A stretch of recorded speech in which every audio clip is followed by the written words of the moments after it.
Assalamualaikum warahmatullahi wabarakatuh. Sebelumnya perkenalkan, kami dari kelompok 83 dengan saya sendiri Nizam Nirwansyah dengan NIM di 1220266 dan teman saya. Dan saya Anggoro Damar Sasongko dengan NIM D1220258. Di sini kami akan mempresentasikan tugas desain geometrik jalan raya. Untuk daftar isinya sendiri itu yang pertama terdiri dari prinsip umum perencanaan geometrik jalan, yang kedua tahapan perencanaan desain geometrik jalan, ketiga kriteria perencanaan jalan, keempat potongan melintang jalan, kelima perancangan trase jalan, keenam perhitungan trase, ketujuh alinyemen horizontal, dan ke-8 alinyemen vertikal. Di sini langsung masuk untuk yang pertama, prinsip umum perencanaan geometrik jalan. Tujuan perencanaan jalan. Tujuannya sendiri yaitu dapat merencanakan suatu jalan berdasarkan persyaratan yang berlaku sehingga menghasilkan efisiensi, keamanan, dan kenyamanan yang optimal dalam jalan raya tersebut. Untuk tahapannya, perencanaan jalan yaitu pekerjaan lapangan, kriteria perencanaan, penyiapan data planimetri. Terus untuk tahapan perencanaan tugas, yang pertama yaitu perencanaan trase jalan dengan 3 alternatif, yang kedua perencanaan alinyemen horizontal, ketiga perencanaan alinyemen vertikal, keempat plan jalan, kelima gambar perlintasan dan persimpangan jalan, keenam gambar saluran tepi, ketujuh volume galian dan timbunan. Untuk ketentuan perencanaan jalannya sendiri yaitu mengacu pada ketentuan-ketentuan yang dikeluarkan oleh Direktorat Jenderal Bina Marga Departemen Pekerjaan Umum.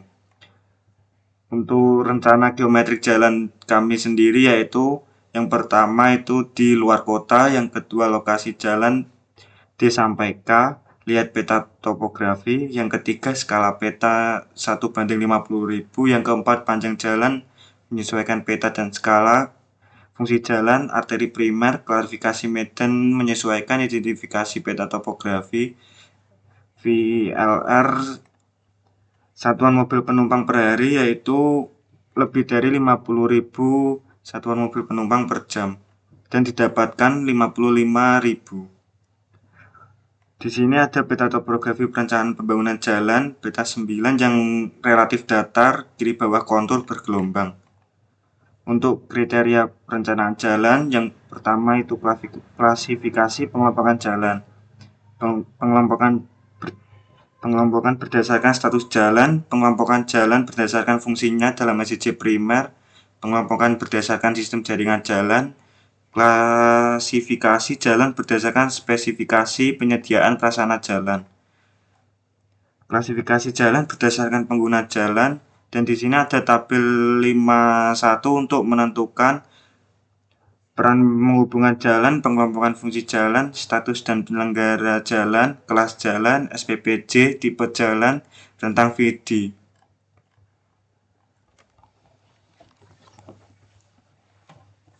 Berdasarkan soal kami mendapatkan QCD atau volume jalan yaitu 5.500.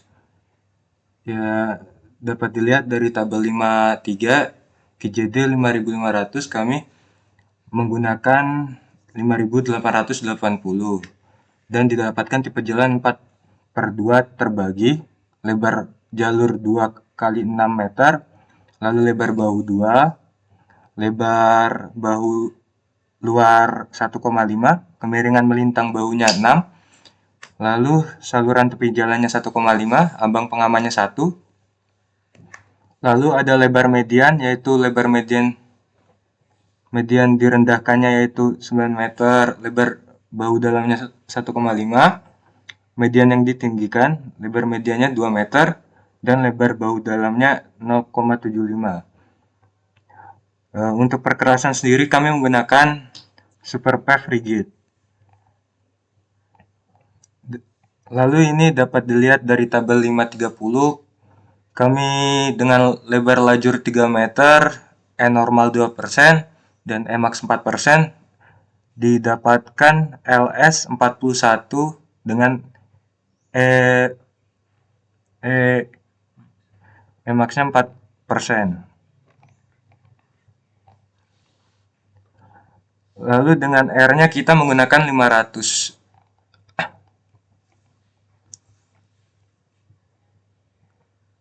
Untuk sudut defleksi maksimum di mana lengkung horizontal tidak diperlukan dan panjang tikungan minimum didapatkan 0,50 dan panjang lengkung horizontal minimum dari TS ke ST 280. Lalu dapat dilihat kriteria desain utama kami yaitu kecepatan desain dengan satuan 100 km per jam, grade kelandainya 4%, dapat dilihat dari tabel 530. Kekesatan melintang dapat dilihat dari tabel 519. Super elevasi paling besar yaitu 4%, radius lengkung horizontal minimum 280, lalu panjang lengkung vertikal minimum nilai K yaitu 41 meter, panjang bagian lurus 2467,03 meter. Tipe jalan kami yaitu terbagi dengan lebar lajur 3 meter, lebar bahu luar 2 meter, lebar median 2 meter, lebar bahu dalam 0,75 meter. Kelandaian melintang kami dengan super elevasi lajur jalan yaitu 2%, super elevasi bahu jalan 6%. Jenis perkerasan kami Aceh, ruang jalan manfaat rumajanya 19,5 berdasarkan gambar CS, ruang milik jalan Rumija 22,5 berdasarkan gambar CS, ruang pengawas jalan Ruasja 24,5 berdasarkan gambar CS. Di sini ada contoh CS kami di mana kami menggunakan lajur 3 meter dengan E normal 2% dan lebar bahu 2 meter dengan E-nya 6%, lalu ada drainase 1,5 meter, lalu ada ambang pengaman 1 meter, tidak lupa juga bahu dalamnya 0,75 meter dengan median 2 meter. Setelah itu dengan spesifikasi perkerasan kami yaitu lapisan ausnya 0,1 meter, lalu lapisan antaranya 0,15 meter, lapisan pondasinya 0,1 meter, lapisan pondasi atas 0,3 meter, lapisan pondasi bawah 0,2 meter, dan tanah dasarnya 0,2 meter di bawah.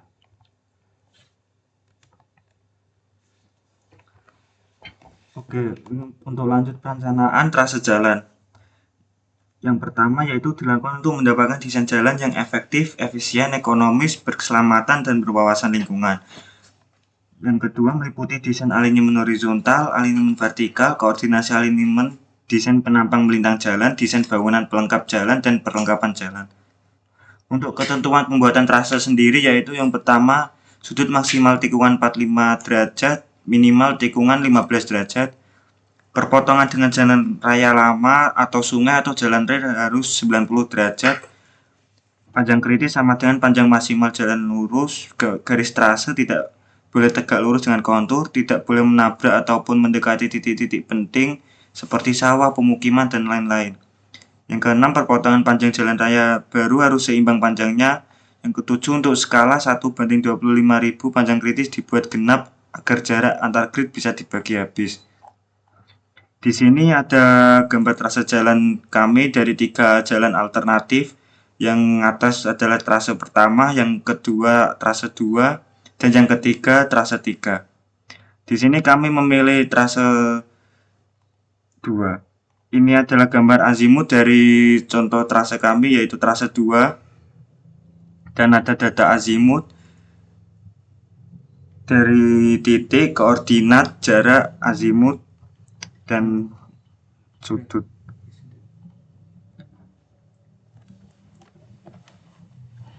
Untuk perhitungan panjang grid dan panjang kritis, di mana jarak antar grid yaitu 10.000 banding 50.000, kita mendapatkan 0,2. Untuk kawasan datar VD, kami menggunakan kecepatan 100 km per jam, dan untuk panjang kritis kami mendapatkan 4 km, di mana rumusnya itu VR kali T dan didapatkan 4 km. Lalu di panjang kritis pada A4 kita bagikan dengan skala 4 bagi 50.000 didapatkan 8 cm. Lalu untuk lebar grid yaitu lebar cross section dibagi dengan skala sehingga didapatkan 0,049. Untuk VLHRT kami gunakan 55.000 seperti yang di atas sini. untuk menentukan Max dan E normalnya dan LS. Lalu untuk jarak panjang kritis ini ke sini 8 cm, dan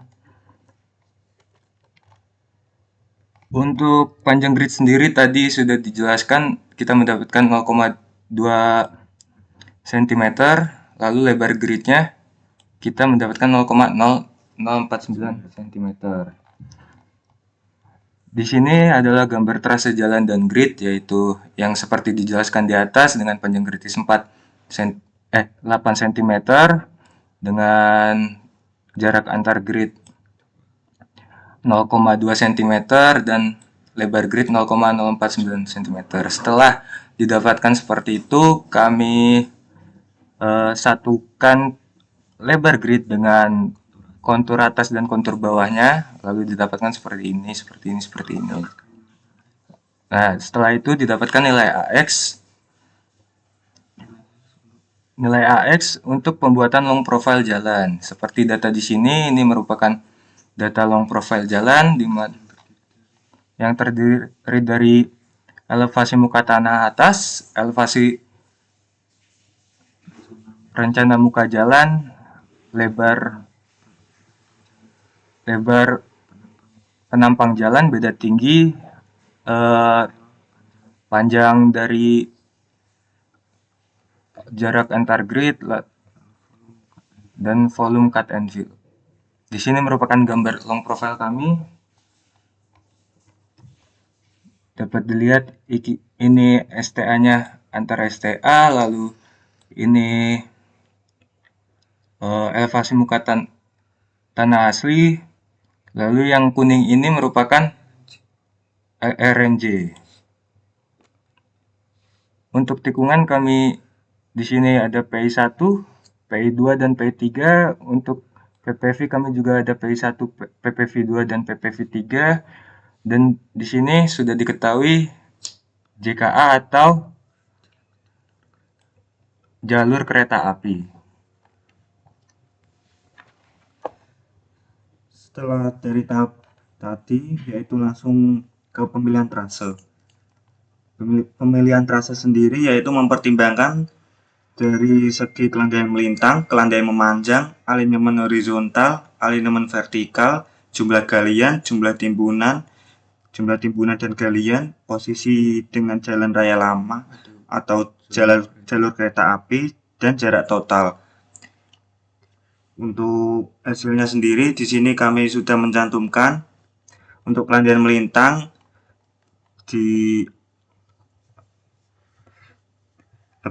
yang paling lebih kecil itu berada di trase 1, kelandaian memanjang berada di trase 2, alinemen horizontal di trase 2, alinemen vertikal di trase 2, jumlah galian di trase 1, jumlah timbunan trase 3, jumlah timbunan dan galian trase 1, posisi dengan jalan kereta api atau JKA di trase 1, 2 dan 3, jarak total di trase 2. Dan di sini untuk total poin dimenangkan oleh trase 2 dengan jumlah 5 poin.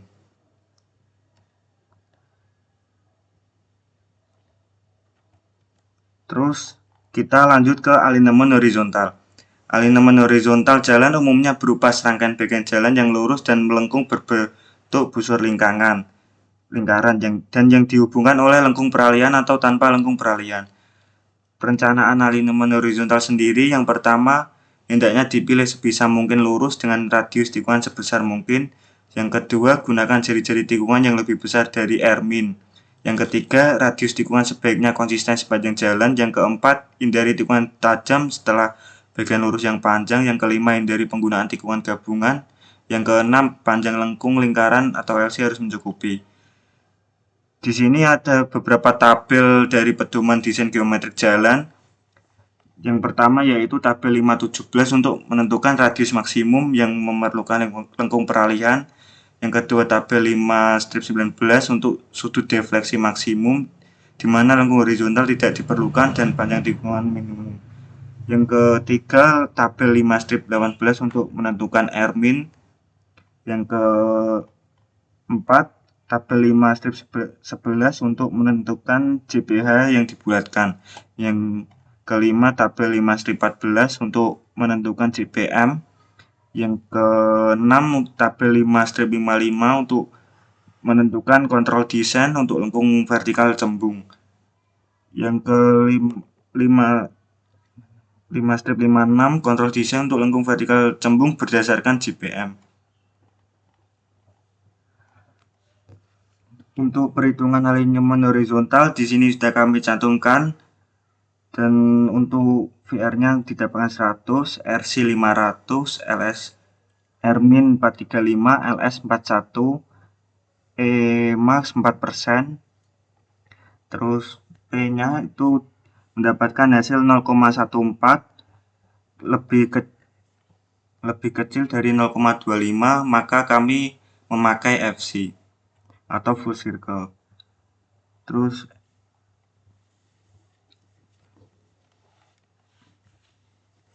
Lalu kami hitung mendapatkan tes 161,11, 25,316, L 311,72 dengan syarat lengkung 2 kali T lebih dari L didapatkan 322,22 lebih dari 311,72, maka syarat lengkung terpenuhi. Lalu untuk tikungan 2 sama, kita mendapatkan P 0,14 sekian kurang dari 0,25, maka digunakan FC. Lalu didapatkan T 207,6, E 41,383, L 393 dengan syarat lengkung 2 kali T lebih dari L dan hasilnya 415,19 lebih dari 393,46. Di tikungan 3 sama, kita mendapatkan P 0,1408 kurang dari 0,25, maka digunakan FC juga dengan T 131,03, 16,883 dan L 256,24. Syarat lengkung 2 kali T lebih dari L, maka terpenuhi juga. Lalu berikut merupakan contoh alignment horizontal kami. Di sini ada contoh gambar alignment horizontal kami. Yang pertama, tikungan pertama yaitu dengan R-nya 500, terus deltanya 35,72, TC-nya 161, EC-nya 25,316, LC-nya 311,72 meter, LS-nya 41. Untuk yang kedua juga sama, masih full circle. Terus untuk R-nya 500, deltanya 45,10, TC-nya 207,60, EC-nya 41,383. Terus untuk LC-nya sendiri 393,46. Terus LS-nya 41. Yang ketiga juga masih sama full circle, R-nya mendapatkan 500, deltanya 29,7 derajat, TC-nya 131,03, EC-nya 16,389, LC-nya 256,24, LS-nya 41. Di sini juga ada contoh gambar diagram super elevasi. Pada diagram super elevasi di sini kami memakai rencananya 4%, terus normalnya 2%, sama E-nya itu 0%. Di sini memakai LS41, LC-nya untuk yang tikungan pertama memakai LC yang 311,72 meter, dan LC yang sebelah kanan sama dengan LC sebelah kiri yaitu 41. Untuk yang tikungan kedua juga di sini ada E normal, di sini ada E rencana, di sini ada E yang 0%. Masih sama dengan tikungan pertama yaitu menggunakan LS41, tapi yang LC ini berbeda, di sini menggunakan 393,46 meter. Untuk yang ketiga di sini juga ada E normal, Di sini ada E sama dengan 0%, yang di sini ada E rencana 4%. LS-nya masih sama, LC-nya 256,24 meter, yang LS sebelah kanan juga masih sama, 41 meter. Sekarang lanjut ke gambar stationing, yang di sini ada titik pertama, titik D dengan SCA 0 plus 000, yang kedua ada PI1, yang ketiga ada PI2, yang keempat ada PI3, yang kelima ada titik K.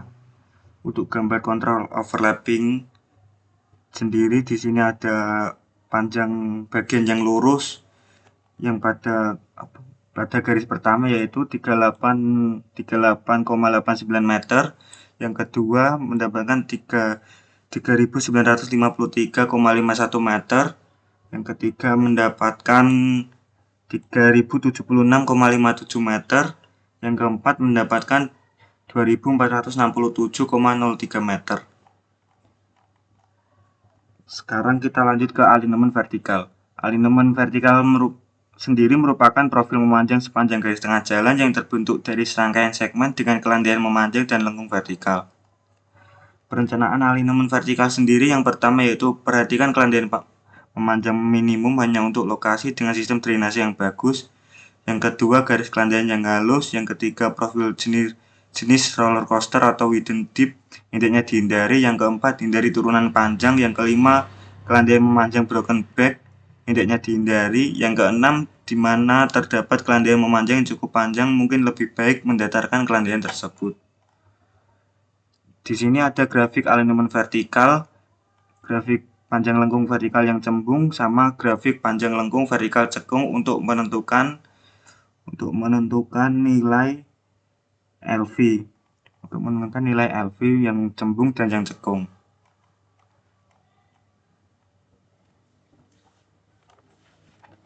Untuk perhitungan alinemen vertikal, untuk lengkung vertikal pertama dengan grade 0,00% dan grade 2 0,12%, maka didapatkan A yaitu minus 0,12%. Maka lengkung vertikal pertama dinyatakan cekung. Dengan jarak pandang henti 185 meter sesuai dengan tabel 511 dan berdasarkan grafik 4TJKR, kami mendapatkan untuk cekung yaitu V100 mendapatkan 65, lalu LV-nya kita mendapatkan 60 meter, lalu LV yang bawahnya didapatkan 4,89. Untuk STA PPV 1 8 plus 400 meter, elevasi PPV 1 85,99 meter.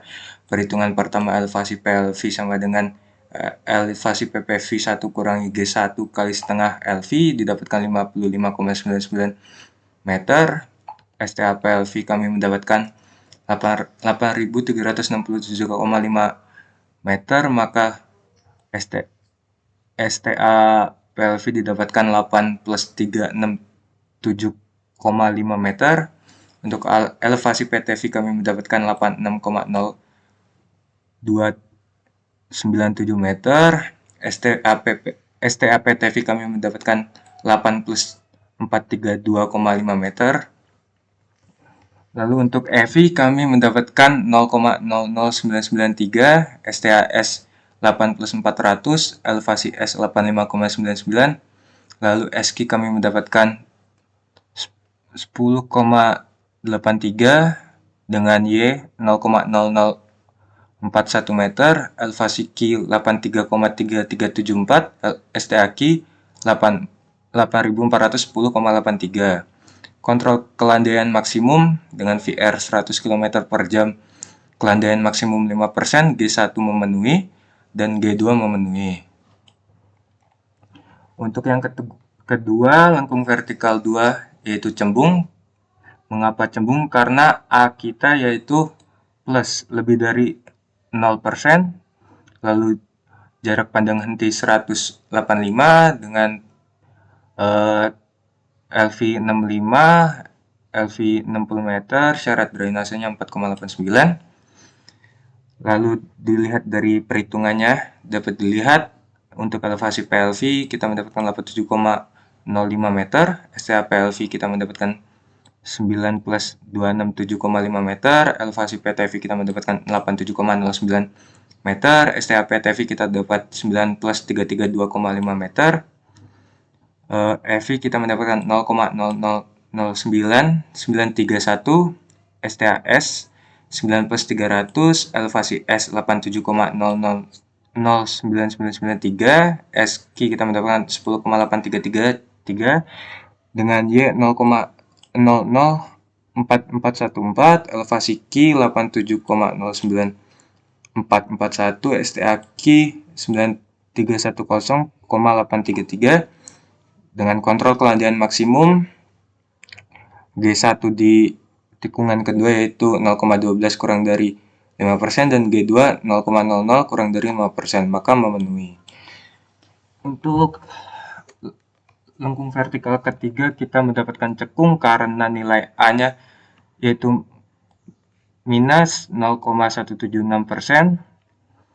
Lalu sesuai tabel jarak pandangan titik kita mendapatkan 185, LV 65, untuk syarat keluasan bentuk 60 meter, syarat drainasenya 7,04, didapatkan elevasi PLV 87,09, STA PLV 12 plus 0,68, lalu elevasi PTV 87,147 sekian, STA PTV 12 plus 132,5, EV-nya didapatkan 0,0143, STAS-nya dengan 12 100 atau 12 plus 100, elevasi S-nya 87,1043, SQ-nya kita dapatkan 10,8333, Y-nya 0,0063, elevasi Q-nya 83,292, STAQ-nya 12110,83 dengan kontrol kelandian maksimum G1 0 kurang dari 5%, G2 0,18 kurang 5%, kurang dari 5%, maka kontrol kelandian maksimum terpenuhi.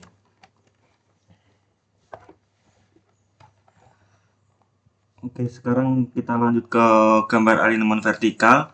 Yang pertama yaitu gambar alinemen vertikal cekung dari kami yang di sini menggunakan data LV 65, EV-nya 0,0099, X-nya itu 21,66, Y-nya yaitu 0,0043, elevasi S-nya 85,99 dan S-nya 10,85 meter. Ini untuk gambarnya, ini ada yang pertama itu titik D dengan elevasinya 85,99, yang kedua ada titik PLV 1 dengan elevasi 85,99, G1-nya 0%. Terus yang kedua, yang di tengah-tengah ada PPV 1 dengan elevasi 85,99, dan di sini ada letak titik EV yaitu sebesar 0,0099 meter. Terus yang keempat yaitu ada titik PTV 1 dengan elevasi 86,02 meter, G2-nya 0,12%, dan yang terakhir ada PPV 2 dengan elevasi 87,09 meter. Terus kita lanjut ke gambar alinemen vertikal kedua yaitu cembung. Di sini menggunakan data LV65, EV-nya 0,099, X-nya 21,66, Y-nya 0,043, elevasi S-nya 87,09 dan S-nya 10,85.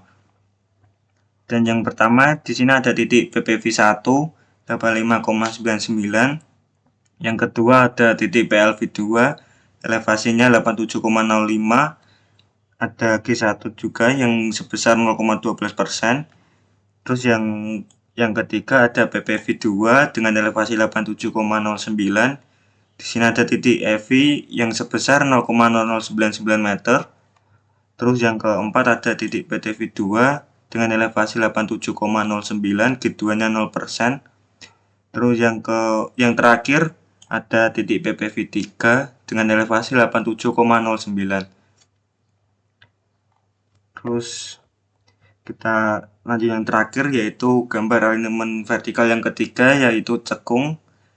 Di sini menggunakan data LV65, EV-nya 0,0143, X-nya 21,66, Y-nya 0,063, elevasi S 87,104 meter, dan S-nya 10,85 meter.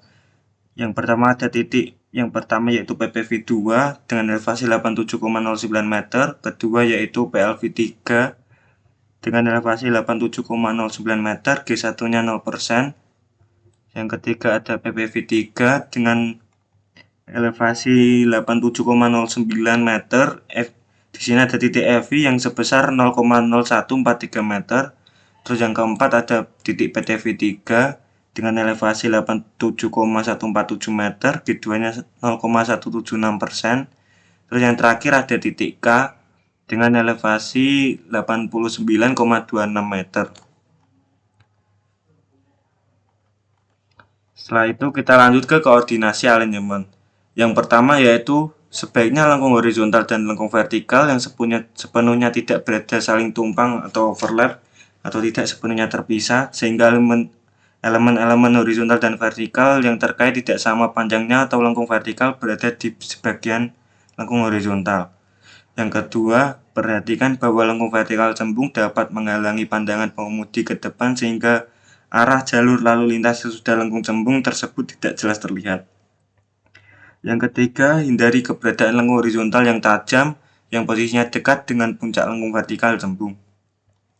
Yang keempat, hindari tikungan gabungan balik yang bersamaan dengan lengkung vertikal cembung. Yang kelima, pastikan tidak ada lengkung vertikal cembung atau lengkung horizontal yang tajam atau dekat persimpangan atau perlintasan kereta api. Untuk koordinasi alinyemen di alinyemen horizontal pertama, kita pada alinyemen vertikalnya yaitu datar, maka di sini koordinasi alinyemen yang sangat baik, tidak ada lengkung horizontal atau vertikal yang sepenuhnya tidak saling tumpang atau overlap. Lalu pada tikungan kedua, pada JKA juga tidak ada alinyemen vertikal yang tajam atau lengkung vertikal cembung atau lengkung horizontal yang tajam pada atau dekat persimpangan atau perlintasan kereta api, maka ini sangat baik pada jalur kereta api. Pada tikungan kedua ada sedikit tanjakan di sini, tapi tidak terlalu curam. Menurut saya ini juga cukup baik. Untuk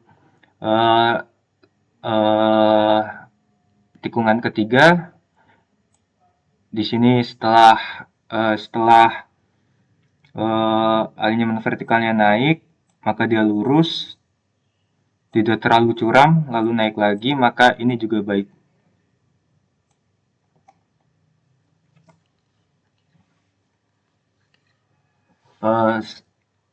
Segitu saja dari kelompok kami, kurang lebihnya mohon maaf. Wassalamualaikum warahmatullahi wabarakatuh.